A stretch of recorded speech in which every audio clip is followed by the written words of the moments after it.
PSM Makassar akan kehilangan mesin golnya musim depan. Sang striker Ramadan Sananta dirumorkan akan pindah ke Persija Jakarta musim 2023/2024.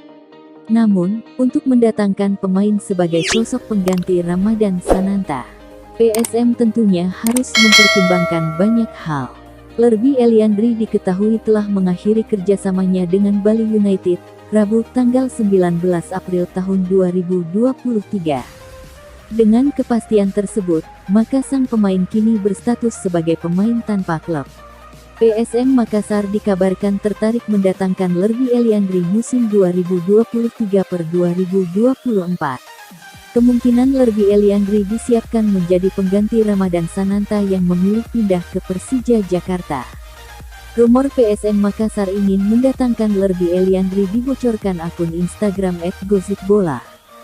Rumors. PSM dikabarkan tertarik datangkan mantan penggawa timnas Indonesia, Lerby Eliandri, tulis akun Instagram @gosipbola.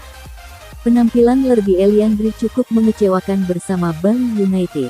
Pada musim ini Lerby tampil sebanyak 13 kali dengan persembahan 2 gol di Liga 1 untuk Bali United.